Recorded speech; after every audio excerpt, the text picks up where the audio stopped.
जय हिंद दोस्तों, आप सभी का स्वागत है कुमार वासु कॉन्सेप्ट में। दोस्तों हम आज देखेंगे उच्च न्यायालय गठन, शक्तियाँ एवं क्षेत्राधिकार। यानी मैंने इसकी 2 वीडियो बनाई दोस्तों, क्योंकि ये टॉपिक बहुत लंबा था। इसमें मतलब बहुत सारे पेज थे, लगभग मुझे लगता है 2000 से ज़्यादा क्वेश्चन थे पॉलिटी में दोस्तों। तो सोच लीजिए 2000 क्वेश्चन मैं आपको 50-50 मिनट के 2 वीडियो और ये एक 40 मिनट की आज वीडियो बनेगी, इसमें इतने में कवर करा दूँगा। यानी लगभग अगर हम बात करें तो ढाई घंटे में पूरी तरह से हमारा जो है 2000 क्वेश्चन वन लाइनर के रूप में पीसीएस के सारे क्वेश्चन इसमें आ जाएँगे। ठीक दोस्तों? तो हम शुरुआत करते हैं। जो लोग नहीं देखे दोस्तों प्लेलिस्ट ज़रूर देखिएगा आप लोग। एक विनती है और घटना चक्र इसे छोड़िएगा नहीं। घटना चक्र मतलब जो मैं करा रहा हूँ आज कंप्लीट हो जाएगी। 3 ही वीडियो में घटना चक्र पूरी कंप्लीट हो जाएगी। तो उसे भी ज़रूर देखिएगा आप लोग, क्योंकि बहुत ज़्यादा बेनिफिट मिलेगा एग्ज़ाम में। आप देखेंगे तब पता चलेगा आपको, और इसकी प्लेलिस्ट पूरी बनी हुई है, ज़रूर से ज़रूर आप देखिएगा। बाकी जो है कोई बात ही नहीं है।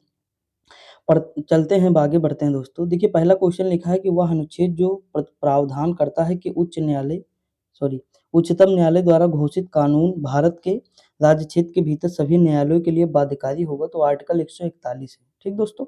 अगला देखिए कुछ आर्टिकल आपको याद करना, जैसे 343 है, ठीक? 331 है, 32 है, 33 है, 338 है, 338 ए है, 338 बी है। तो इस तरह के आर्टिकल आपके माइंड में होने चाहिए जो ज़्यादा इंपॉर्टेंट है दोस्तों। मुझे लगता है अगर टोटल में बात करूँ तो कम से कम 100 आर्टिकल ऐसे होंगे जो आपको याद ही रखने हैं।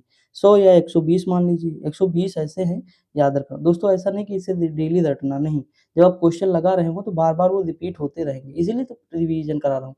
जैसे देखिए जो लोग एनसीईआरटी सार संग्रह पढ़े हैं पूरी, पॉलिटी वहाँ पढ़ लिए तो वो रिवीजन हो गया, वहाँ से जो छूटा यहाँ रिवीजन हो गया, यहाँ से जो छूटेगा अंकित भाटी सर का कल करा दिया हूँ तो वहाँ रिवीजन हो जाएगा। तो इस तरह मतलब रिवीजन करिए आप, आपको नोट तो करना नहीं, 1.5 पे लगाइएगा, झम-झम-झम देखते चले जाइएगा पूरी वीडियो। तो इस तरह पढ़ना है, ठीक?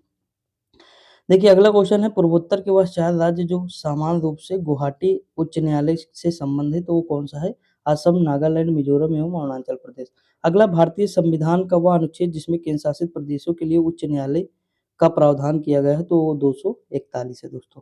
अगला भारत में उच्च न्यायालयों की संख्या कितनी है? तो वर्तमान में जो है 25 उच्च न्यायालय हैं। 21 जो पूछा गया क्वेश्चन उस समय था, लेकिन अब वर्तमान में कितने हैं? 25 है। अगला सबसे अधिक बेंच कौन है? तो गुवाहाटी उच्च न्यायालय की है। अगला है बॉम्बे, मद्रास, कलकत्ता में उच्च न्यायालयों की स्थापना कब हुई? तो ये 1861 में की गई दोस्तों, ठीक। अगला क्वेश्चन दिया है कि उच्च न्यायालय के सेवानिवृत्त जज की पेंशन दी जाती है तो भारत के संचित निधि से दी जाती है। अगला व्यक्तिगत स्वतंत्रता के लिए उच्च न्यायालय जारी कर सकता है तो बंदी प्रत्यक्षीकरण रिट जारी कर सकता है। अगला उच्च न्यायालय जो संवैधानिक अधिकार, सांविधिक अधिकार एवं मौलिक अधिकार के अंतर्गत आते हैं तो वो परमादेश जारी करने की शक्ति है। अगला है भारत में एक उच्च न्यायालय के संबंध में सही कथन नहीं है तो उच्च न्यायालय के न्यायाधीशों की नियुक्ति राज्यपाल करते हैं, ये गलत है, क्योंकि इनकी नियुक्ति जो करते हैं वो राष्ट्रपति करते हैं। अगला है राज्य के उच्च न्यायालय का मुख्य क्षेत्राधिकार नहीं है तो परामर्श संबंधी क्षेत्राधिकार नहीं है। अगला है कार्यकारी न्यायाधीशों की नियुक्तियाँ की जाती है जो उच्च न्यायालय द्वारा की जाती हैं। दोस्तों एक बात मैं आपको और बता दूँ, दोस्तों देखिए मैं अब बोर्ड पे आ रहा हूँ और बोर्ड पे आऊँगा तो क्या पढ़ाऊँगा पता है? ट्रिक बताऊँगा केवल, यानी एकदम शॉर्ट वीडियो बनाऊँगा, 30 से 40 सेकंड की वीडियो होगी या बहुत ज़्यादा तो 50 सेकंड की, उसमें मैं आपको ट्रिक कराऊँगा। जैसे भारत की विधानसभा से संबंधित है या मतलब कुछ नई-नई चीज़ें हैं कि म्यांमार से कौन से मतलब राज्य लगे हुए हैं। तो इस तरह मतलब बहुत सारी जो मेरे माइंड में आएँगी, जो मतलब देखूँगा जो ज कम समय में हो जाएँगी, वो सारी ट्रिक मैं आपको एक साथ बताऊँगा। ठीक दोस्तों? इससे क्या होगा आपकी तैयारी और मजबूत होती चली जाएगी। आपको ट्रिक की पूरी मतलब वो वीडियो मिलती चली जाएँगी। शॉर्ट आप देखते रहिए। देखिए शॉर्ट मेरे बहुत कारगर हैं दोस्तों। उसमें कोई नौटंकी नहीं की गई है। उसमें समझ लीजिए कि 10-10, 20-20 क्वेश्चन जो है एक साथ मैंने तो अपने हाथों से भी लिखे हैं। इतने सारे क्वेश्चन दोस्तों कि क्या ही बताएँ। तो शॉर्ट बहुत इम्पोर्टेंट है। आप देख लीजिएगा जब भी आपको टाइम मिलेगा। कम समय में रिवीजन के लिए बहुत अच्छा है दोस्तों। उसमें बहुत सारे क्वेश्चन हैं, मुझे लगता है कम से कम 2-3 हज़ार तो हमारे शॉर्ट में ही क्वेश्चन हैं। तो ज़्यादा टाइम भी नहीं लगेगा, 4-5 सेकंड का एक शॉर्ट रहता है। देख लीजिएगा आप लोग। बाकी मैं कोशिश कर रहा हूँ कि मैं जल्द ही आपके लिए शॉर्ट बनाना शुरू कर दूँ, ठीक? उसमें सिर्फ़ ट्रिक बताऊँगा, ट्रिक के अलावा कुछ नहीं बताऊँगा, या फिर कोई कॉन्सेप्ट होगा तो वो कॉन्सेप्ट हम डील कर लेंगे वहाँ पे ना। जैसे पृथ्वी में विषुवत रेखा पर उभार क्यों है? तो ये कॉन्सेप्ट है, छोटा-सा है, 40 सेकंड में आपको समझा दूँगा, ठीक? तो आगे बढ़ते हैं। अगला दिया है अधीनस्थ न्यायालय एवं प्राधिकार क्या है? तो राज्य के राज्यपाल द्वारा राज्य के उच्च न्यायालय के परामर्श से की जाती है। तो ये किस जिला न्यायाधीशों की नियुक्ति की जाती है दोस्तों, राज्यपाल द्वारा, ठीक। अगला दिया जिला एवं सत्र दोनों न्यायाधीश काम करते हैं नियंत्रण में तो राज्य के उच्च न्यायालय के। अगला है पारिवारिक न्यायालय अधिनियम 1984 के आधार पर की गई है पारिवारिक न्यायालयों की स्थापना। अब देखते हैं स्थायी शासन यानी लोकल गवर्नेंस, मोस्ट इंपोर्टेंट दोस्तों, पंचायती राज का विकास एवं संरचना। पंचायती राज कौन सा आर्टिकल है दोस्तों, आप जानते हैं 9, सॉरी, भाग कौन सा है, 9 है। और अगर हम बात करें आर्टिकल जो है पंचायती राज, देखिए आर्टिकल तो वही है, ग्राम पंचायत का गठन यानी 40 की बात कर दें। और अगर हम बात करें दोस्तों तो हम अनुसूची की बात कर लें तो 11 में है, ठीक। ये याद रखिएगा, आप कई बार पूछा गया क्वेश्चन, मतलब क्वेश्चन जो है तो आपको याद रखना पड़ेगा। और देखिए महिलाओं की सीटों का जो आरक्षण है ना वो 243 डी में किया गया है, किसमें, 243 डी में। ये इतना ज़्यादा इंपॉर्टेंट है दोस्तों, कई बार एग्जाम में पूछा गया, यूपी ट्रिपल एससी कई बार पूछ लिया है, समझ में कि नहीं, तो आपको याद रखना है दोस्तों। अगला क्वेश्चन है, भारत में पंचायती राज व्यवस्था का शिल्पकार कहा जाता है, तो बी आर मेहता को कहा जाता है। अब देखिए इनकी समिति बी आर मेहता की गठित की गई 1956 में, अशोक मेहता की समिति गठन की गई 1977 में, फिर जी वी के राव समिति 1985 में, फिर एल एम सिंघवी समिति 1986 में। दोस्तों देखिए इसकी ट्रिक पता है क्या है, बैग, बी ए जी, देखिए बलवंत राय मेहता समिति, अशोक मेहता समिति, जी वी के राव समिति, ठीक। फिर बैग यलम ऐसे याद, या बैल, बैग सिंघवी, मतलब सिंघवी का बैग या कुछ भी, मतलब ऐसे रिलेट कर सकते। लास्ट वाला मेरे ध्यान नहीं है, लेकिन ये 3 ध्यान है कि ये 3 क्रम से हैं, देख लीजिए। आपको अगर मान ली बाई चांस पेपर में भूल जाए और लगाना हो तो ये क्रम याद रहेगा तो आराम से आप लगा लेंगे कि पहले पे बैग है तो यानी जो है बी हो जाएगा, फिर ए हो जाएगा, फिर जी हो जाएगा ना। तो ये क्रम याद रखिएगा आप लोग। अगला दिया बलवंत राय मेहता समिति, तो देखिए 1900 नियुक्ति वर्ष है 1957। अशोक मेहता समिति देखिए अगर 1956 यहाँ लिखा हुआ है तो ये कंफ्यूज ना होइएगा आप लोग, ठीक। 56-57 जो है मान लेते हैं, इतना चलता है तो ज़्यादा कंफ्यूज नहीं होंगे। देखिए मान लीजिए जैसे ये जो समिति है मान लीजिए 56 में है, 57 में अपनी रिपोर्ट देती है, तो इस तरह मान लीजिए। अगला अशोक मेहता समिति 77 में है, एल एम सिंघवी समिति 86 में है, यहाँ भी है, ये तो सेम है। पी के थोंगन समिति 1988 में है। अगला क्वेश्चन दिया हुआ है दोस्तों कि भारत के संविधान के अंतर्गत कोई भी व्यक्ति ग्राम पंचायत के सदस्य हित निर्वाचित हो सकता है, यदि उसने आयु पूरी कर ली हो, कितनी, 21 वर्ष दोस्तों। अगला पंचायतों के समस्त चुनावों का संचालन करता है तो राज्य निर्वाचन आयोग करता है। देखिए जो राज्य निर्वाचन आयोग पंचायतों का जो है संचालन अच्छे से करता है, समझ में आया कि नहीं। अगला है पंचायती राज अशोक मेहता समिति प्रतिपादन 1977, याद हो जाएगा कि प्रमुख सिफारिशों के संदर्भ में सही है। देखिए पंचायती राज के त्रिस्तरीय व्यवस्था के स्थान पर द्विस्तरीय इन्होंने बताया कि होना चाहिए। पंचायती राज की अनुशंसा बलवंत राय मेहता समिति 1957, इन्होंने 3 स्तरीय बताया। अगला है पंचायतों में अध्यक्ष पद के लिए आरक्षण का आधार है तो लिंग और जाति। अगला है कि ग्राम पंचायतों द्वारा लगाया जाने वाला कर है तो स्थानीय मेलों पर है। ग्राम पंचायतों की आय का साधन नहीं है तो कृषि आय पर कर।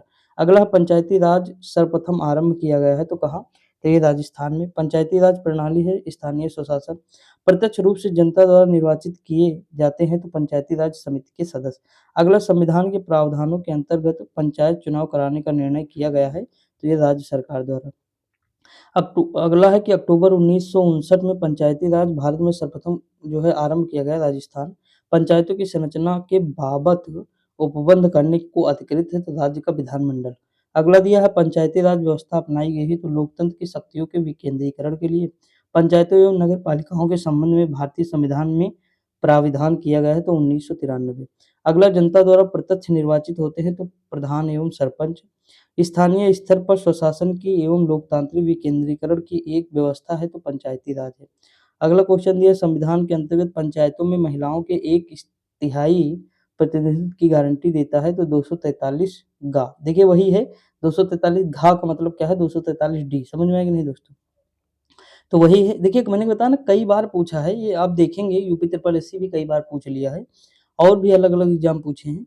जिस समिति की संस्तुति पर देश में पंचायती राज को लागू किया गया वो कौन, उसके अध्यक्ष कौन थे, तो बलवंत राय मेहता समिति थी। अगला पंचायती राज को संवैधानिक स्थिति प्रदान करने की संस्तुति दी गई तो एल एम सिंघवी कमेटी। अगला दिया पंचायती राज संस्था से संबंधित नहीं है तो पी वी एन राव समिति। अगला अशोक मेहता समिति ने पंचायती राज के लिए संस्तुति की थी तो द्विस्तरीय प्रतिमान की। अगला क्वेश्चन अगर हम बात करें तो भारतीय संविधान के 73वें संशोधन में सम्मिलित है तो जिला पंचायत, क्षेत्र पंचायत और ग्राम पंचायत, यानी सबसे ऊपर जिला पंचायत है, फिर क्षेत्र पंचायत, नगर पंचायत, फिर ग्राम पंचायत। सॉरी दोस्तों सुबह कुछ खाया नहीं ना, ऐसी वीडियो बनाना रहता है 2-3 तो खराश आ जाती है गले में जब कुछ खाओ ना। देखिए अगला है कि पंचायत चुनाव में अनुसूचित जातियों के लिए पदों का आरक्षण लागू नहीं है तो ये अरुणाचल प्रदेश। उत्तर प्रदेश में जिला योजना में सम्मिलित किया गया है तो नगर पंचायत को सम्मिलित किया गया है। अगला है उत्तर प्रदेश में पंचायती राज संस्थाओं में महिलाओं के लिए आरक्षित स्थानों की संख्या कितनी है? तो कुल स्थानों का 1/3। अगला महिलाओं के लिए स्थानों के 33% आरक्षण का संवैधानिक प्रावधान है, तो स्थानीय निकायों में है, लेकिन अब जो है हमारा लोकसभा और विधानसभा दोनों में है, ठीक। अगला है स्थानीय शासन की एक विशेषता नहीं है, वो केंद्रीय नियंत्रण है। अगला पंचायती राज संस्था नहीं है, तो नागालैंड में नहीं है दोस्तों। अगला पंचायती राज व्यवस्था में न्याय पंचायतों को किसी को बंदी बनाए जाने की सजा देने का अधिकार है, तो बिहार राज्य में है। अगला एक पंचायतों से संबंधित नहीं है, 74वां संविधान संशोधन नगर पंचायत से संबंधित दोस्तों, ये पंचायत से संबंधित नहीं है, ठीक। एक सेकंड दोस्तों, खराश की वजह से मैंने वीडियो पॉज कर दी थी दोस्तों। देखिए आगे देखते हैं। भारत में प्रत्येक पंचायत का कार्यकाल 5 वर्ष का होता है, अपने प्रथम अधिवेशन के लिए निर्धारित तिथि से। अगला है पंचायत पंचायत निर्वाचन हेतु राज्य निर्वाचन आयुक्त नियुक्त किया गया है, तो राज्य का राज्यपाल के द्वारा। पंचायत के विघटन के उपरांत वह अवधि जो नए चुनाव संपन्न कराने हेतु सही है, तो 6 माह के अंदर की। अगला है पंचायती राज किस विशिष्ट सिद्धांत पर फंक्शन सेट अप जो है आयोजित करता है, उसे कहते हैं लोकतांत्रिक विकेंद्रीकरण। भारत के संविधान का वह अनुच्छेद जो ग्राम पंचायतों से संबंधित है, वो अनुच्छेद 40 है दोस्तों। अगला क्वेश्चन दिया पी के थुंगन समिति, हम देखे थे 88 में, 1988, 1977, 1957, 1986, ठीक। तो इस तरह मतलब हम थोड़ा याद रखेंगे। देखिए क्रम ये बैग वाला तो हमें याद ही रखना, बैग ये क्रम याद रखेंगे। ओके, उसके बाद जो है एल एम सिंघवी समिति आती है, उसके बाद जो है पी के थुंगन समिति आई थी, ठीक। देखिए यहाँ क्रम लगाने को दे दिया है। अब बताइए जिसे बैग पता होगा आराम से मारेगा, टक से आराम से लगा देगा। बलवंत बी आर बलवंत राय मेहता समिति, अशोक मेहता समिति, जी वी के रॉय समिति और एल एम सिंघवी समिति ना। अब देखिए फिर वही चीज़ है, कितनी बार क्वेश्चन रिपीट हुआ बताने की मुझे ज़रूरत है दोस्तों? नहीं है ना, कितनी बार रिपीट हुआ आप लोग खुद ही जानते हैं। अगला क्वेश्चन दिया है कि भारत में नगर, अब देखते हैं नगरीय शासन देख लेते हैं दोस्तों, अर्बन गवर्नमेंट। अगला भारत में प्रथम नगर निगम स्थापित किया गया था, तो मद्रास में किया गया था। नगरीकरण वक्र में त्वरित अवस्था कहा जाता है, तो द्वितीय अवस्था को। राष्ट्रीय विस्तार सेवा संबंधित विकास खंड से। अगला है नगर पालिकाओं को संवैधानिक परिस्थिति की गई है, तो संविधान या 74वां संशोधन अधिनियम 1992। अगला दिया संविधान का वह भाग जो नगर पालिकाओं से संबंधित है, तो भाग 9A। अगला क्वेश्चन दिया किसी राज्य में नगर पालिका का सीमा क्षेत्र अधिसूचित करने के लिए सक्षम है संबंधित राज्य का राज्यपाल। अगला क्वेश्चन है झांसी, झांसी नगर निगम है। और मछली शहर नगर पंचायत है। टुंडला क्या है? नगर पालिका है। सफेई क्षेत्र समिति है। आगे अगर हम बात करें सहकारी समिति, कोऑपरेटिव सोसाइटी, मोस्ट इंपोर्टेंट है दोस्तों। 243 जेड जे के अनुसार जो है सहकारी समिति के निदेशकों की अधिकतम संख्या कितनी है? 21। आगे हम बात करें सहकारी संगठन में सदस्यों को मत देने का अधिकार होता है, तो प्रत्येक सदस्य द्वारा प्रदत्त वित्त ऋण को सम्मिलित करते हुए अनुपात में। ठीक दोस्तों, आगे बढ़ जाएं। संवैधानिक निकाय की अगर हम बात करें दोस्तों, तो निर्वाचन आयोग, देखिए लिखा है भारत के प्रथम मुख्य निर्वाचन आयुक्त कौन थे? सुकुमार सेन थे। भारत की पहली महिला मुख्य निर्वाचन आयुक्त कौन थी? रमा देवी थी। भारतीय संविधान में राज्य निर्वाचन आयोग के गठन का प्रावधान किया गया है, तो ये 243 के में किया गया है। देखिए निर्वाचन आयोग की बात किया गया है 243 के में। ठीक दोस्तों, आगे अगर हम बात करें तो राज्य विधानसभा का निर्वाचन संचालन होता है, तो भारत का निर्वाचन आयोग करता है। देखिए जो हमारे यहाँ राज्य विधानसभा का चुनाव होता है ना, वो कौन करेगा? तो जो अभी राजीव कुमार जो कराए नहीं है लोकसभा का चुनाव, वही कराते हैं। ठीक दोस्तों, अगला दिया है निर्वाचन आयुक्त हटाया जा सकता है, तो मुख्य निर्वाचन आयुक्त के परामर्श पर राष्ट्रपति द्वारा हटाया जा सकता है। अगला है भारत के मुख्य निर्वाचन आयुक्त की पदावधि क्या होती है? तो 6 वर्ष होती है या 65 वर्ष, जो भी पहले हो जाए दोस्तों। अगला है मुख्य चुनाव आयुक्त को पदच्युत किया जा सकता है संसद के दोनों सदनों के सदस्य 2/3 यानी विशेष बहुमत से प्रमाणित कदाचार के आधार पर किया जाता है। चुनाव की अधिसूचना जारी करना संबंधित नहीं है, तो चुनाव आयोग से। अगला है नवयुवकों द्वारा 18 वर्ष की आयु पर मताधिकार का पहली बार प्रयोग किया गया आम चुनाव में, तो 1989 में किया गया दोस्तों। क्योंकि जो है यही संविधान संशोधन था 1989 में हुआ था, शायद 61वां संविधान संशोधन था, तो वही जो है इसमें हुआ था। ठीक। अगला है निर्वाचन आयोग को 3 सदस्यीय आयोग है, तो 1989 में किया गया। 3 सदस्य, पहले 1 ही था, अब 3 हो गए। भारत के संचित निधि से लिया जाने वाला अनिवार्य व्यय भार नहीं है, तो भारत के निर्वाचन आयोग के सदस्यों के वेतन और पेंशन। संविधान का अनुच्छेद जो निर्वाचनों के अधीक्षण, निर्देशन और नियंत्रण का अधिकार निर्वाचन आयोग में निहित होता है, तो आर्टिकल कौन सा है? 24 है। अगला है भारतीय संविधान का वह भाग जो निर्वाचन एवं निर्वाचन पद्धति का उल्लेख करता है, वो 15वां है दोस्तों। अगला वित्त आयोग यानी फाइनेंस कमीशन। देखते हैं दोस्तों 15वें वित्त आयोग की सिफारिशें 2021 से 22, 25, 26। अगला भारत के चुनाव आयोग द्वारा अक्टूबर 2021 में सभी मतदान केंद्रों की डिजिटल मैपिंग के लिए गरुड़ ऐप जो है शुरू किया था। कौन सा? गरुड़। याद रखेंगे। भारत में वित्त आयोग का प्राथमिक कर्तव्य है संघ और राज्यों के मध्य राजस्व के वितरण हेतु सिफारिशें देना। अगला है भारत में प्रथम वित्त आयोग के अध्यक्ष थे तो केसी नियोगी थे। अगला है 15वें वित्त आयोग द्वारा निर्धारित करों के क्षैतिज वितरण के मापदंडों के अंतर्गत मापदंड को उच्चतम भार मिला है तो आय दूरी। आगे अगर हम बात करें 12वें वित्त आयोग ने सुझाव दिया है कि केंद्र और राज्यों को राजस्व की राजस्व को घटाकर शून्य करना है। तो वर्ष कौन सा है? 2008 से 2009 तक। केलकर समिति संबंधित है तो वित्त विभाग। 14वें वित्त आयोग के अध्यक्ष थे तो वाई वी रेड्डी दोस्तों 14वें वित्त आयोग के अध्यक्ष थे। भारत सरकार ने दिनांक 2 जनवरी 2013 को गठित किया गया 14वां वित्त आयोग। आगे अगर हम बात करें भारत के नियंत्रक एवं महालेखा परीक्षक यानी controller and auditor general of India. Bharat के नियंत्रक एवं महालेखा परीक्षक का ऑडिट रिपोर्ट का परीक्षण करती है तो लोक लेखा समिति। अगला है 1 वर्ष जब अकाउंटिंग को ऑडिटिंग लेखा परीक्षक से अलग किया गया है तथा नियंत्रक एवं महालेखा परीक्षक का कार्य केवल सरकारी रेखा तक सीमित रहेगा तो 1976। नियंत्रक एवं महालेखा परीक्षक द्वारा की गई टिप्पणियों पर कार्यवाही करने की प्रथम जिम्मेदारी बनती है तो संसद की बनती है दोस्तों। किसकी? संसद की। अगला है भारत के नियंत्रक एवं महालेखा परीक्षक के पद का सृजन किया गया तो संविधान का। अगला भारत के नियंत्रक एवं महालेखाकार का कार्यकाल कितना है तो 6 वर्ष या 65 वर्ष जो भी पहले हो। भारत के नियंत्रक एवं महालेखा परीक्षक के संबंध में सही नहीं है, उनको राष्ट्रपति परिचित कर सकते हैं। लोक निधि का अभिभावक कहा गया नियंत्रक महालेखा परीक्षक को दोस्तों। अगला क्वेश्चन दोस्तों दिया है भारत का नियंत्रक एवं महालेखा परीक्षक का एक मित्र एवं मार्गदर्शक होता है लोक लेखा समिति। अगला क्वेश्चन है नियंत्रक एवं महालेखा परीक्षक की टीका टिप्पणी पर उचित कार्यवाही करने की अंतिम जिम्मेदारी है तो संसद की है। भारत के नियंत्रक एवं महालेखा परीक्षक की नियुक्ति की गई है भारत के राष्ट्रपति द्वारा। अगला दिया हुआ है कि संविधान का वह अनुच्छेद जो भारत के नियंत्रक महालेखा परीक्षक की नियुक्ति का प्रावधान करता है आर्टिकल 168 है दोस्तों, सॉरी 148 है। ठीक। अगला है कि संघ व राज्य लोक सेवा आयोग के बारे में देखते हैं। Union and state public service commission. देखिए लिखा है भारतीय संविधान के अनुच्छेद के अंतर्गत संघ लोक सेवा आयोग के अध्यक्ष एवं सदस्यों को उनके पद से हटाया जाएगा तो 317 है, 317 आर्टिकल। अगला है राज्य लोक सेवा आयोग सदस्य को हटाया जा सकता है तो उच्चतम न्यायालय की जांच के पश्चात राष्ट्रपति द्वारा। 2 या 2 से अधिक राज्यों के लिए एक संयुक्त लोक सेवा आयोग बनाया गया है संबंधित राज्यों के निवेदन पर संसद द्वारा। किसी राज्य में सेवारत अखिल भारतीय सेवा के किसी सदस्य को पद से हटाने के लिए अधिकृत है तो केंद्र सरकार। अगला है संघ लोक सेवा आयोग अपना वार्षिक प्रतिवेदन सौंपता है तो राष्ट्रपति को। आगे अगर हम बात करें तो किसी राज्य लोक सेवा आयोग के कार्यों को इनके अनुमोदन से संघ लोक सेवा आयोग को सौंपा जा सकता है तो भारत के राष्ट्रपति। उत्तर प्रदेश लोक सेवा आयोग के व्यय जो है भारित होते हैं तो भारत की संचित निधि पर। अखिल भारतीय सेवाओं में सेवा श्रेणियां हैं तो 3 है। अनुसूचित जातियों अनुसूचित जनजातियों हेतु राष्ट्रीय आयोग वह राज्य जिसमें अनुसूचित जनजाति के प्रशासन हेतु छठी अनुसूची के प्रावधानों को लागू नहीं किया गया है तो ये कहाँ नहीं है दोस्तों, जो है नागालैंड में। देखिए ATMM ये छठी अनुसूची में ना असम, त्रिपुरा, मेघालय, मिजोरम। मैंने आपको बताया था असम, त्रिपुरा, मेघालय, मिजोरम कैसे याद करेंगे, तो मैंने बताया था कि जैसे मान लीजिए ये हमारा मेघालय हो गया, ठीक, ये मेघालय हो गया, इसके अगल-बगल कौन है? असम है कि नहीं दोस्तों? और इसके बगल जस्ट देखेंगे तो त्रिपुरा है ना? देखिए असम, मेघालय, त्रिपुरा और त्रिपुरा के जस्ट नीचे देखेंगे तो सबसे लास्ट में मिजोरम आएगा। तो असम हो गया, मेघालय हो गया, मिजोरम हो गया, सॉरी त्रिपुरा हो गया, मिजोरम हो गया।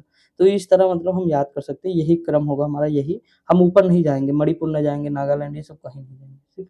इसलिए मैप इस तरह बना देता हूँ ताकि ये दिमाग में रहेगा तो याद रहेगा। नहीं एटीएम में आप कन्फ्यूज़ हो जाएँगे कि मिजोरम होगा कि मणिपुर होगा कि मेघालय होगा कि मणिपुर होगा। समझ में आया कि नहीं? अगला क्वेश्चन है जातियों जनजातियों को अनुसूचित जाति व अनुसूचित जनजाति घोषित करने की शक्ति जिस संवैधानिक अधिकारी में निहित है वह कौन है? भारत के राष्ट्रपति। भारत का महान्यायवादी देखते हैं दोस्तों। भारत का 16वां महान्यायवादी नियुक्त किया गया तो आर वेंकटरमणि। अगला दिया हुआ भारत के राष्ट्रपति द्वारा नियुक्त किया जाता है एवं उसमें वही योग्यताएं होनी चाहिए जो सर्वोच्च न्यायालय के न्यायाधीश की होती हैं। यह गुण आवश्यक है भारत के महान्यायवादी के विषय में। अगला है कि भारत के अटॉर्नी जनरल भी सलाहकार हैं तो भारत सरकार का वह प्रथम अधिकारी समझा जाएगा महान्यायवादी। अगला है कि वह जो अपना पद राष्ट्रपति के प्रसाद पर्यंत धारण करता है तो भारत के महान्यायवादी। प्रसाद पर्यंत का मतलब होता है कि राष्ट्रपति जब चाहे हटा भी सकते हैं। अगला है राज्य का महाधिवक्ता, the advocate general of state. दोस्तों देखिए, केंद्र में होता महान्यायवादी, राज्य में होता महाधिवक्ता, ठीक। वह जिसे संसद के दोनों सदनों में बोलने, अन्य कार्यवाहियों में सम्मिलित होने एवं किसी भी भारतीय समिति का सदस्य होने का अधिकार हो, अधिकार तो है, परंतु उसे वोट देने का अधिकार नहीं दोस्तों। तो वो कौन है? महाधिवक्ता है, भारत के महाधिवक्ता। देखिए, जबकि राज्य के होने चाहिए, भारत के महान्यायवादी के बारे में ये बातें जो कही गई है ना, ये महान्यायवादी के बारे में कही गई है। यहाँ महान्यायवादी होना चाहिए दोस्तों। यहाँ लिखा तो महाधिवक्ता, लेकिन ये बात पूरी लागू होती महान्यायवादी पर। अब हम आगे देखते हैं, राज्य सरकार का कानूनी सलाहकार महाधिवक्ता होता। यहाँ होता विधानसभा दोस्तों, यह मतलब जो है राज्य विधानसभा, विधान परिषद, ये सब होता तो हम महाधिवक्ता लगा सकते थे, कोई दिक्कत नहीं दोस्तों। अगला है राज्यसभा एवं सेवाएं। आपको चीजें समझ में आनी चाहिए बस, कि महाधिवक्ता, महान्यायवादी केवल जो है केंद्र और राज्य का अंतर है, बाकी चीजें वही है, ठीक दोस्तों। अगला है राज्य एवं सेवाएं, राज्य भाषा एवं सेवाएं देखते हैं।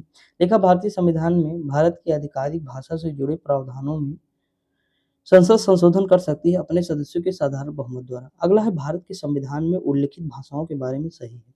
बोडो संविधान की 8वीं अनुसूची में स्वीकृत भाषा है, बिल्कुल सही बात है। बोडो, डोंगरी, मैथिली, संथाली, ये सारी भाषाएं हैं। अगला दिया हुआ है कि संस्कृत भाषा को राज्य की द्वितीय राजभाषा घोषित किया गया तो उत्तराखंड को। अगला दिया, हमारे यहाँ पहली जो है क्या थी, तो पहली हिंदी थी दोस्तों, उसके बाद दूसरी क्या थी, तो दूसरी हमारे यहाँ उर्दू, ठीक दोस्तों, याद रखेंगे। अगला दिया है कि संविधान की 8वीं अनुसूची में सम्मिलित भाषाओं में सर्वाधिक बोलने वाली भाषा बंगाली।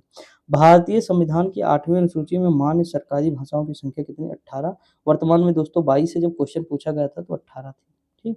हमें वर्तमान का याद करना है, देख लीजिए 2004 में पूछा गया था तब था। लिखा, भारतीय संविधान के अनुच्छेद 344 के तहत प्रथम राजकीय भाषा आयोग का गठन हुआ था तो 1955 में बीजी खेर की अध्यक्षता में। दोस्तों आप मेरी सारी वीडियो 1.5 पे करके देखिएगा, जिसे समझ में आएगी तब, और जिसे नहीं समझ में आएगी तो वो नॉर्मल भी देख सकता है, लेकिन 1.5 पे देखेंगे आपको बहुत अच्छा लगेगा, ठीक दोस्तों। न ज़्यादा धीरे लगेगा, न ज़्यादा तेज लगेगा, नॉर्मल लगेगा। गैर संवैधानिक निकाय, नॉन कॉन्स्टिट्यूशनल बॉडी, जैसे योजना आयोग या नीति आयोग, जिसका संविधान में कोई उल्लेख नहीं। देखिए यहाँ लिखा, नीति आयोग की संचालन परिषद में राज्य का प्रतिनिधित्व कौन करता है? मुख्यमंत्री। नीति आयोग द्वारा दिसंबर 2019 में जारी सतत विकास लक्ष्यों भारत सूचकांक 2019-20 पर जारी रिपोर्ट के अनुसार उत्तर प्रदेश को वर्गीकृत किया गया अच्छा प्रदर्शन परफार्मर वर्ग में रखा गया था। अशोक चंद्रा द्वारा भारत में आर्थिक मंत्रिपरिषद कहा गया है योजना आयोग को। अगला एक संविधानेतर संस्थान है, यानी संविधान के इतर है नीति आयोग। भारत में नीति आयोग की स्थापना 1 जनवरी 2015 में की गई, संघीय परिषद द्वारा पारित एक विशिष्ट प्रस्ताव से। अगला, केंद्र सरकार योजना आयोग तथा राज्य सरकारों के बीच समन्वयकर्ता का कार्य करता है तो ये राष्ट्रीय विकास परिषद। संवैधानिक संस्था नहीं है तो योजना आयोग दोस्तों। भारत में योजना, ये कई बार इस तरह के क्वेश्चन आए हैं। भारत में योजना आयोग के अध्यक्ष हैं तो प्रधानमंत्री जी होते हैं और ये पदेन सदस्य होते हैं। इनके जगह जैसे नरेंद्र मोदी वर्तमान में है, अब नरेंद्र मोदी अगर हट जाएंगे मान लीजिए कभी फ्यूचर में, तो इनकी जगह पे जो बैठेंगे वो इसके ऑटोमेटिक जो है इसके हो जाएंगे, तो उसे ही कहते हैं पदेन अध्यक्ष, ठीक। पदेन का मतलब है कि पद के अकॉर्डिंग है, नाम के अकॉर्डिंग नहीं दोस्तों, समझे कि नहीं। अगला क्वेश्चन दिया, एक संवैधानिक निकाय नहीं है तो योजना आयोग। योजना आयोग का अंत किसने किया? तो नरेंद्र मोदी जी ने किया। अगला दिया है, भारत में एक समय के लिए योजना अवकाश की अधिकतम अवधि कितनी है? तो 3 वर्ष। अगला, एक संविधान का अंग नहीं है तो योजना आयोग। अब देखिए, राष्ट्रीय विकास परिषद, नेशनल डेवलपमेंट काउंसिल, कई बार क्वेश्चन पूछा है, मतलब कोई लिमिट ही नहीं। ये है 1952, ठीक। ये दोनों टॉपिक मोस्ट इंपोर्टेंट है। अगला दिया है, राष्ट्रीय विकास परिषद का गठन हुआ तो 1952। देखिए क्वेश्चन सेम है, थोड़ा सा बदल दिए हैं बस। राष्ट्रीय विकास परिषद का मुख्य उद्देश्य क्या है? पंचवर्षीय योजना को अनुमोदन से, यानी उनको मतलब स्वीकारता करना। अगला दिया है, राष्ट्रीय योजना की उन्नति पर चर्चा करना, राष्ट्रीय योजना के उद्देश्यों की प्राप्ति के उपाय सुझाना और राष्ट्रीय योजना निर्माण हेतु दिशा निर्देश प्रदान करना। यह कार्य किसका है? तो राष्ट्रीय विकास परिषद का है, ठीक दोस्तों। अब देखते हैं राज्य एवं राज्य मानवाधिकार आयोग, ये भी क्या है? गैर संवैधानिक है दोस्तों। लिखा है, एक संवैधानिक संस्था नहीं है, यहाँ देखिए साफ साफ लिखा रहता है मानवाधिकार आयोग। कई बार पूछेगा आपको, निम्नलिखित में से कौन सी संवैधानिक संस्था है? 3 गैर संवैधानिक दे देगा, 1 वो दे देगा, या इस तरह पूछ लेगा क्वेश्चन कि निम्नलिखित में से कौन सी गैर संवैधानिक संस्था है? तो गैर संवैधानिक संस्था नीति आयोग है, ये मानवाधिकार आयोग है। इस तरह के जब दे देगा तो आप कंफ्यूज हो जाएंगे, ठीक दोस्तों, तो वो हम ध्यान से देखिएगा। अगला है मानव अधिकारों की अवधारणा का प्रमुख बल है मानव होने के नाते मानव गरिमा पर। अगला है राष्ट्रीय मानवाधिकार आयोग के अध्यक्ष हो सकता है तो सेवानिवृत्ति भारत का मुख्य न्यायाधीश हो सकता है। ठीक दोस्तों। अगला केंद्र एवं राज्य सूचना आयोग के बारे में देखते हैं। सूचना का अधिकार के संबंध में सही कथन है तो यह एक विधिक अधिकार है दोस्तों, लीगल राइट है। अगला लोकपाल एवं लोकायुक्त की बात करें तो सर्वप्रथम लोकायुक्त कार्यकाल की स्थापना महाराष्ट्र में हुई थी। विभिन्न महत्वपूर्ण आयोग के बारे में देखते हैं। सरकारी आयोग, मैंने बताया था सरकार कहाँ है, केंद्र में भी है, राज्य में भी है, तो इनके मध्य जो समीक्षा होती है वही करता है। संविधान समीक्षा आयोग, राष्ट्रीय आयोग के अध्यक्ष कौन है, न्यायमूर्ति वेंकट चलैया। उच्चतर न्यायालय न्यायाधीशों में सॉरी उच्चतर न्यायालयों में न्यायाधीशों की नियुक्ति में कार्यपालिका, विधायिका एवं मुख्य न्यायाधीश की भागीदारी की अनुशंसा होती है। द्वितीय प्रशासनिक आयोग द्वितीय प्रशासनिक सुधार आयोग के द्वारा की जाती है। ठीक दोस्तों। अगला दिया है राज्य निर्वाचन आयोग, वित्त आयोग एवं पंचायत। ये सब संवैधानिक प्राधिकरण है, संविधान में इनका उल्लेख है। अब देखिए जैसे राज्य निर्वाचन आयोग का उल्लेख किसमें है तो 243 के में है। मैंने आपको बताया ना 243 डी में क्या है तो महिलाओं का 33% आरक्षण था, है कि नहीं दोस्तों। और सी में चुनाव है। ठीक, तो इस तरह आपको याद रखना पड़ेगा अच्छे से दोस्तों, तभी काम होगा। अगला दिया भारत में राष्ट्रीय मानवाधिकार आयोग का गठन कब हुआ तो 1993 कई बार पूछा। अगला है प्रथम पिछड़ा वर्ग आयोग के अध्यक्ष तो कौन थे तो काका कालेलकर थे। अगर हम बात करें राजनीतिक गतिशीलता, पॉलिटिकल डायनामिक्स, तो देखते हैं राजनीतिक दलों का गठन एवं मान्यता, इंपॉर्टेंट है, पूछा जाएगा। अगला है तेलुगु दशम 1982 में, बहुजन समाजवादी पार्टी ये 1984 में, समाजवादी पार्टी 1992 में, ऑल इंडिया तृणमूल कांग्रेस 1998 में। आगे अगर हम बात करें राजनीतिक दलों को संवैधानिक मान्यता प्रथम बार मिली है तो 1985। अगला भारत में कोई भी राजनीतिक दल राष्ट्रीय दल के रूप में मान्यता प्राप्त कर सकता है यदि वह राज्य स्तर पर दल कम से कम 4 राज्यों में हो। अगला राष्ट्रीय राजनीतिक दल नहीं है तो तेलुगु देशम नहीं है। अगला किसी राजनीतिक दल को क्षेत्रीय दल के रूप में मान्यता दी जाती है यदि वह राज्य में या तो लोकसभा या अथवा विधानसभा चुनाव में 8% वोट प्राप्त करता है। अगला क्षेत्रीय राजनीतिक दल अकाली दल है, कौन सा है, अकाली दल है। अगर हम आगे बात करें तो लोकसभा के अध्यक्ष द्वारा आधिकारिक तौर पर एक राजनीतिक दल अथवा राजनीतिक दलों के गठबंधन को विपक्ष की मान्यता देने हेतु कम से कम होनी चाहिए तो ये है 55 सदस्य। अगला दिया केरल में प्रथम साम्यवादी राज्य सरकार का गठन किया गया है तो 1957। कब किया गया 1957 में।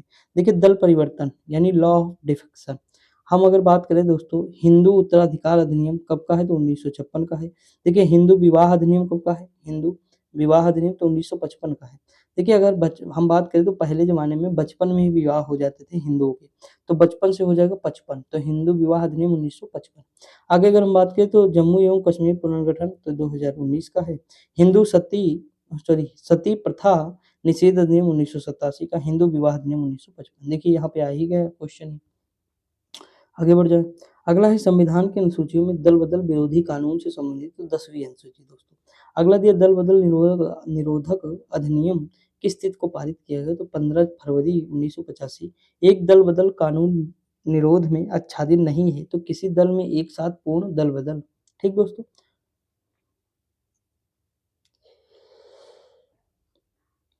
सॉरी दोस्तों छींक आ गई थी ना इसीलिए रुक रहा था बार बार। अगला भारतीय संविधान में दल बदल विरोधी कानून को रखा गया है तो 10वीं अनुसूची में। अगर हम बात करें विविध, आप समझ गए विविध का मतलब है लास्ट फेज हमारा चल रहा होगा तभी विविध आ गया ना। अब देखते हैं इसमें लिखा है कि वे अनुच्छेद जो भारत के मूल संविधान का अंश नहीं है वो कौन सा आर्टिकल है तो 51A और 300A हो जाएगा। अगला है भारत के राज्य या संघ राज्य क्षेत्र में 20 नवंबर 2022 तक सबसे अधिक बार राष्ट्रपति शासन लागू तक तो मणिपुर में दोस्तों। अगर हम बात करें एम एस स्वामीनाथन के बारे में सुने होंगे, हरित क्रांति के जनक हैं। यल के झा आर्थिक प्रशासन सुधार से संबंधित है। वर्गीज कुरियन के बारे में तो नाम जानते ही होंगे आप लोग कि दुग्ध उत्पादन से संबंधित। मोरारजी देसाई बैंकों पर सामाजिक नियंत्रण। आगे अगर हम बात करें तो वह राज्य जो पश्चिमी क्षेत्रीय परिषद का सदस्य नहीं वो राजस्थान है। अगला है कि भारतीय संविधान के अनुच्छेद 200 सॉरी अनुच्छेद 20 का हिस्सा नहीं है तो यातना के विरुद्ध निषेध। आगे अगर हम बात करें तो भारत संघ को सौदेबाजी का संघ कहा किसने कहा दोस्तों, ये मॉरिस जोन्स ने कहा। भारत में न्यायिक सक्रियता संबंधित जनहित याचिका। अगला भारत में जनमत के निर्माण में मुख्य तत्व होता है तो स्वतंत्र प्रेस। अगला इंदिरा गांधी राष्ट्रीय मुक्त विश्वविद्यालय स्थापित किया गया 1985। अगला गुजरात राज्य की पहली महिला मुख्यमंत्री बनी तो आनंदीबेन पटेल। अगला विश्वविद्यालय अनुदान आयोग का मुख्यालय कहाँ स्थित तो नई दिल्ली। आगे अगर हम बात करें कोठारी कमीशन संबंधित है तो शिक्षा से संबंधित है। विश्वविद्यालय अनुदान आयोग का कार्य नहीं, विश्वविद्यालय की वार्षिक परीक्षा का पर्यवेक्षण। अगला बिना बोझ के सीखना समिति के अध्यक्ष थे तो प्रोफेसर यशपाल थे दोस्तों। अगला वह राज्य जिसमें ऐसा कानून बनाना प्रस्तावित है जिसमें नौकरशाही की बेहिसाब या अनअकाउंटेड परिसंपत्ति को जब्त किया जा सके, वो राजस्थान है। अगला राज्य निर्वाचन आयोग, राज्य वित्त आयोग एवं जिला पंचायत संवैधानिक प्राधिकरण। आगे हम बात करें तो एक मूलभूत अधिकार नहीं है संपत्ति का अधिकार, राज्यसभा रोक सकती है तो वित्तीय बिल उच्च न्यायालय के न्यायाधीश अपने पद पर आसीन रहते हैं 62 वर्ष की आयु तक। किसी राजनीतिक दल को 4 या अधिक राज्यों में मान्यता प्राप्त होती है, वह दल होता है तो राष्ट्रीय स्तर का। अगला कोई विधेयक धन विधेयक है या नहीं, इसका निस्तारण किया जाता है तो लोकसभा अध्यक्ष द्वारा। अगला अपराध जिसमें बिना वारंट गिरफ्तारी की जा सकती है संज्ञेय अपराध है। ठीक दोस्तों। आगे अगर हम बात करें तो दल का आंतरिक चुनाव जो दल के पदाधिकारियों के चयन हेतु समय समय पर उपयोग होता है तो आंतरिक दलीय लोकतंत्र में। आनुपातिक प्रतिनिधित्व की व्यवस्था निर्वाचन क्रिया प्रणाली के रूप में सुनिश्चित करती है तो अल्पसंख्यकों के प्रतिनिधियों को। अगला है संवैधानिकेतर जो है अधिकार का अर्थ है तो वह शक्ति जो संविधान सम्मत नहीं है। अगला भारत में भूमि सुधार का हिस्सा नहीं है तो बहुफसली योजना। असंगठित श्रमिक सामाजिक सुरक्षा अधिनियम पारित हुआ तो 2008 में। बंधुआ मजदूर उन्मूलन अधिनियम स्थापित किया गया तो 1976 में। अगला मत देने का अधिकार और निर्वाचित होने का अधिकार भारत में एक है तो एक है वैधानिक अधिकार। आगे अगर हम बात करें तो भारतीय राष्ट्रीय मान्य मतदाता दिवस मनाया जाता है तो ये कब मनाया जाता है दोस्तों, तो ये मनाया जाता है 25 जनवरी को। खाद्य मिलावट निवारण अधिनियम प्रथम बार लागू हुआ तो 1954 में। आगे हम बात करें तो 1971 का संशोधन महालेखा नियंत्रक के कर्तव्य शक्तियों और सेवा स्थिति अधिनियम लेखांकन और लेखा परीक्षक को पृथक करता है और सीएजी को लेखों की तैयारी के उत्तरदायित्व से मुक्ति देता है। यह संशोधन किया गया था 1976 में। नालंदा परियोजना का कार्यक्रम अल्पसंख्यक मामलों में मंत्रालय पे है। 1967 से 1971 के मध्य अधिकतम गठबंधन सरकारें बनाने का अधिकार है बिहार। ठीक दोस्तों, मतलब सबसे ज्यादा गठबंधन की सरकार कहाँ बनी तो रिकॉर्ड बना दिया बिहार दोस्तों। नीतीश बाबू पलटू राम कितनी बार पलटेंगे भगवान ही जाने, तो वही जो है इसीलिए उनका जो है मतलब चलो किसी में रिकॉर्ड तो बना दोस्तों। बिहार में तो ऐसी ऐसी अजब अजब चीजें आ रही सामने, घर में मतलब मोबाइल से बम बनाना सीख रहे थे दोस्तों, और जब बम दग गया तो बहुत घायल हुए तो अस्पताल गए तब पता चला। अगर सोचिए पहला मतलब जो बम बनाने वाला केस जो था बिहार में, वो अगर सक्सेसफुल हो जाता यूट्यूब से देखकर तो दोस्तों अगली बार जब बनाते तो बहुत बड़ा बम बनाते, तब पूरा घर भी उड़ सकता था ना। तो ये सारी चीजें हैं, बिहार में मतलब क्रिएटिव लोग हैं दोस्तों, बहुत सारे क्रिएटिव हैं, तो कुछ कहा नहीं जा सकता है। अगला उच्च या उच्चतम न्यायालय के प्रथम न्यायाधीश जिन्होंने अपनी परिसंपत्ति को जनता के सामने स्वेच्छा से रखा वो न्यायमूर्ति के कन्नन है। अगला है वह राष्ट्रवादी नेता जो 1925 में केंद्रीय विधानसभा का अध्यक्ष चुना गया, वो विठल भाई पटेल। अगला एमनेस्टी इंटरनेशनल का मुख्यालय अवस्थित है तो लंदन में। अगला है किसी देश की प्रधानमंत्री बनने वाली प्रथम महिला है श्री माओ भंडार नायके। अगला अंतर्राष्ट्रीय न्यायालय स्थापित है तो हेग में। अगला है अंतर्राष्ट्रीय न्यायालय के न्यायाधीशों की कार्य अवधि कितनी है तो 9 वर्ष है। आगे अगर हम बात करें तो भारतीय संविधान के अंतर्गत भारतीय संघ के राज्य विदेशी ऋण सीधे लेने की शक्ति रखते हैं तो नहीं। आधिकारिक दस्तावेज जो भारत से संबंधित है वे श्वेत पत्र है। अगला है व्यक्ति द्वारा देह पूर्ण धनराशि संविधान द्वारा सीमित कर दी गई तो मरणोपरांत या संपदा शुल्क। अगला है 2003 में गोरखाओं को ओबीसी का दर्जा दिया गया है तो उत्तराखंड में दिया गया है। अगला असंतुलित विकास, सांस्कृतिक पहचान खोने का भय एवं राजनीतिक वर्चस्व ये सभी कारण हैं भारत के क्षेत्रवाद के। अगला है लड़कियों के लिए भारत में विवाह की विधिक न्यूनतम आयु कितनी है तो 18 वर्ष है दोस्तों। अगला है भारत के संविधान द्वारा 10 दिसंबर 1996 के सर्वोच्च न्यायालय के निर्णय द्वारा एवं संयुक्त राष्ट्र के चार्टर द्वारा निषिद्ध किया गया जोखिम भरे उद्योगों के माल श्रम का उपयोग। अगला धन विधेयक के उपबंध में सम्मिलित नहीं किया गया है जुर्माने का अर्थदंड से संबंधित उपबंध। अगला है भारत में न्यायिक सक्रियता संबंधित जनहित याचिका से 2014 में the election that changed India पुस्तक के लेखक हैं राजदीप सरदेसाई। अगला दिया पिछड़े वर्ग का नागरिक से संबंधित पदों में से संविधान में परिभाषित नहीं है तो आर्थिक दृष्टि से पिछड़े। अगला दिया भारतीय संविधान है तो ना ही कठोर है ना ही लचीला है। अगला है भारत में सर्वप्रथम साम्यवादी सरकार की स्थापना हुई तो केरल में हुई। भारत में संप्रभु है तो भारत हम भारत के लोग। अगला है पीआई से संबंधित व्यक्ति हैं तो न्यायाधीश भगवती। अगला दिया है कि उच्चतम न्यायालय का वह निर्णय जिसमें 7 न्यायाधीशों की पीठ द्वारा जनहितवाद की अवधारणा की व्याख्या की गई है, तो वो कौन है? तो एसपी गुप्ता बनाम भारत संघ। ठीक दोस्तों, आगे बढ़ जाएँ, शायद लास्ट हो हमारा ये पेज, उसके बाद जो है दूसरी सब्जेक्ट आ जाएगी। देखिए यहाँ लिखा है, देखिए हमने हिस्ट्री देखा, जियोग्राफी देखा, पॉलिटी भी हम देख चुके हैं। अब या तो इकोनॉमी आएगी या फिर साइंस आएगी। अगर साइंस हम पहले देखेंगे तो साइंस बढ़िया है दोस्तों, साइंस हम पहले देख लेंगे, उसके बाद फिर इकोनॉमी देखेंगे, ठीक? तो इस तरह मतलब हम चलेंगे, पूरा हमें कंप्लीट करना हर हाल में दोस्तों। या हम शुरुआत करते हैं यूपी से, यूपी स्पेशल देखते हैं दोस्तों इसके बाद, ठीक रहेगा? यूपी स्पेशल देखते हैं कल से, ताकि मज़ा आ जाएगा। आप लोगों का भी पेपर होगा, आप लोग भी देख लीजिएगा। यूपी स्पेशल देखते हैं। ठीक, मुझे देखिए कितना उत्साह हो रहा है यूपी स्पेशल, मतलब बड़ा मज़ा आता है यूपी स्पेशल में। अगला देखिए संविधान का पूर्ण विश्वास एवं मैंने जिस तरह यूपी स्पेशल पढ़ा दोस्तों, मेरे कभी क्वेश्चन ही नहीं गलत होते यूपी स्पेशल। आप लोगों के भी ना होते होंगे। डेट को छोड़ दीजिए, डेट जब पूछेगा तो आप कंफ्यूज होंगे और वो गलत करके आएंगे। जैसे कतरनिया घाट पूछेगा स्थापना कब हुई, तो 1975 आप गलत कर दे, हो सकता है दोस्तों। या किशनपुर वन्य जीव अभयारण्य पूछे 1972, तो ये सब पूछ लेगा तो आप कंफ्यूज हो सकते हैं, मान सकता हूँ मैं। वहाँ पे आपकी गलती की चांस है। लेकिन अगर फैक्ट ऐसे पूछेगा नॉर्मल डेट छोड़, तब फिर गलत होने का कोई सवाल ही नहीं उठता। ठीक दोस्तों, इतना मैंने तैयार किया है दोस्तों, इतनी मैंने 2 बुकें आपको कराई, उसके बाद अलग से पूरी बुक एक साथ 2.5 घंटे में कराई। इतनी ट्रिक, इतना लॉजिक, इतना 15 दूना 30, 30 मॉक टेस्ट मैंने जो है जूनियर असिस्टेंट के यूपी पुलिस के मतलब यूपी स्पेशल के कराए।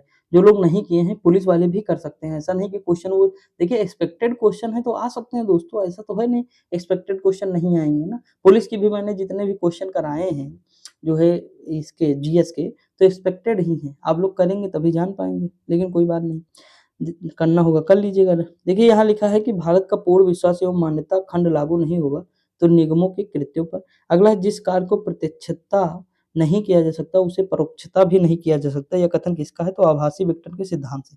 अगला प्रेस को विधानमंडल की कार्यवाहियों को प्रकाशित करने का मूल अधिकार नहीं है, क्योंकि विधानमंडल का प्रत्येक सदन अपनी कार्यवाहियों के संचालन का अनन्य स्वामी है। भारतीय संविधान का वह अनुच्छेद जिसका उपयोग अभी तक नहीं किया गया, तो आर्टिकल 360 है दोस्तों, वित्तीय आपात है, तो इसका उपयोग नहीं किया गया। 1972 में प्रारंभ की गई रोजगार योजना सर्वप्रथम जो है प्रारंभ हुई तो महाराष्ट्र में। विश्वविद्यालय अनुदान आयोग को संवैधानिक दर्जा प्रदान किया गया 1956 में। हम बात करें तो नए राज्यों का गठन, ये कौन सा है? आर्टिकल 3 है, नागरिकता 2 में है। उसके बाद आर्टिकल ये 3 हो जाएगा, नागरिकता भाग 2 में है, मौलिक कर्तव्य भाग 3 में है, और उसके प्रशासनिक प्राधिकरण की स्थापना। दोस्तों जितना मैं कहूँ उतना बार वीवीआईपी लिख दूँ इस क्वेश्चन में। मुझे इतनी बार ये क्वेश्चन मिला था दोस्तों पीसीएस में, बहुत बार मिला था। यहाँ तो मान लीजिए एक ही बार दिया होगा अगर दिया होगा, नहीं तो मैं यही क्वेश्चन जो है जब मैं कर रहा था तो इतना बार मिला था कि क्या ही बताएँ। बहुत इम्पोर्टेंट है और अलग-अलग एग्ज़ाम में भी मिले हैं। अगला है भारत का उपराष्ट्रपति राज्यसभा। अगर हम बात करें भारत का नियंत्रक एवं महालेखा परीक्षक लोक लेखा समिति, भारत के महाधिवक्ता लोक उपक्रम समिति, भारत के महान्यायवादी लोकसभा की बैठक।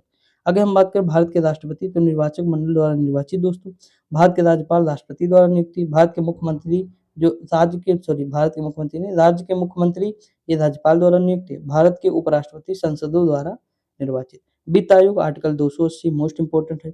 भारत के नियंत्रक और महालेखा परीक्षक 148 में है। संघ लोक सेवा आयोग 315 में है।